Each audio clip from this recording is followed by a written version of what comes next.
എന്തൊരു പരിപാടി? ക്ഷീണിച്ച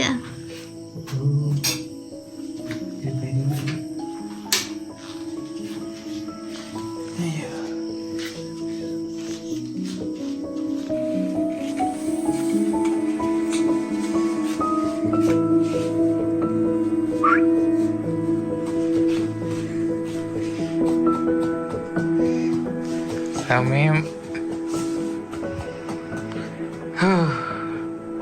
ഉറക്കമില്ലാത്ത രാത്രികൾ.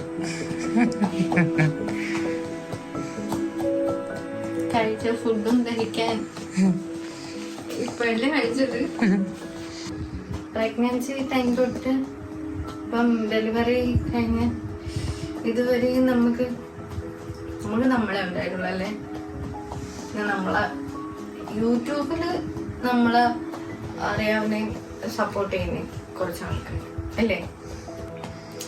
അപ്പോൾ പ്രഗ്നൻസിയുടെ വീഡിയോക്ക് വെയിറ്റ് ചെയ്യുന്നവർക്ക് ഇത്രയും ഡിലേ വന്നു പോയതിന് സോറി കേട്ടോ. അപ്പം മനഃപൂർവ്വം ഡിലേ വരുത്തിച്ചതല്ല.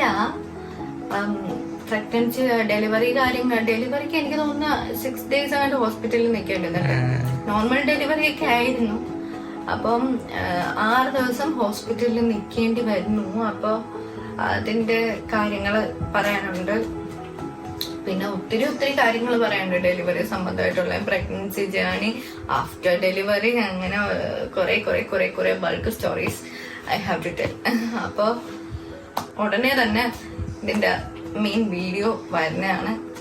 അപ്പം ചില വീഡിയോസ് ഒക്കെ പണിപ്പുരയിലാണ്, ചില വീഡിയോസ് നമ്മള് ചെയ്തുകൊണ്ടിരിക്കുന്നതേ ഉള്ളൂ. ഒന്നിനും ടൈം കിട്ടുന്നില്ല.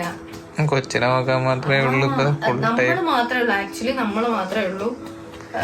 2 days ഒരു ഹോസ്പിറ്റലിൽ ഒരു 4 days എന്റെ അമ്മ ഉണ്ടായിരുന്നു. പിന്നെ ഇവിടെ വന്നതിന് ശേഷം ഒരു 2 days അമ്മ നിന്നു, ദെൻ പോയി. അപ്പോൾ ഡെലിവറി കഴിഞ്ഞിട്ട് 18 ദിവസമായി. ഇപ്പൊ ഒരു 2 ദിവസം അമ്മ ഇവിടെ ഉണ്ടായിരുന്നു.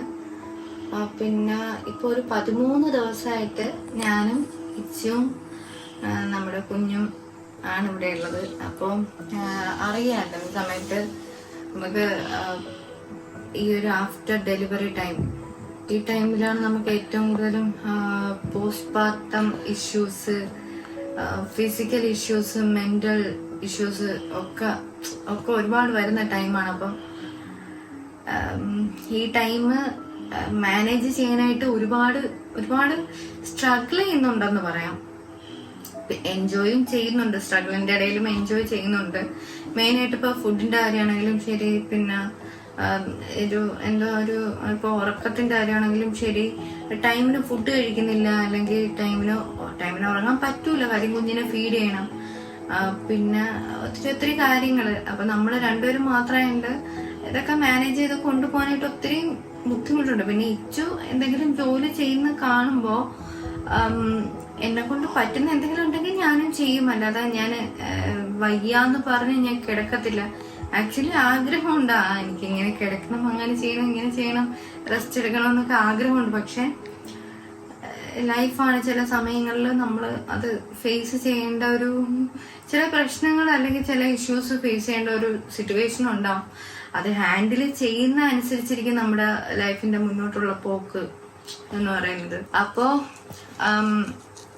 Second part video, delivery video, hospital days എങ്ങനെയായിരുന്നു, അവിടുത്തെ ഡോക്ടേഴ്സിനെ ട്രീറ്റ് ചെയ്ത് എങ്ങനെയാണ്, സിസ്റ്റേഴ്സ് ട്രീറ്റ് ചെയ്ത് എങ്ങനെയാണ്, എന്റെ ഡെലിവറി സ്റ്റോറി എന്താണ്, ആ ഡെലിവറി സ്റ്റോറിയിലുള്ള ഓരോ ഫൺ മൊമെന്റ്സ് കാര്യങ്ങളൊക്കെ എങ്ങനെയാണ്. സോ ഒത്തിരി വിശേഷങ്ങൾ എനിക്ക് ഷെയർ ചെയ്യാനായിട്ടുണ്ട്.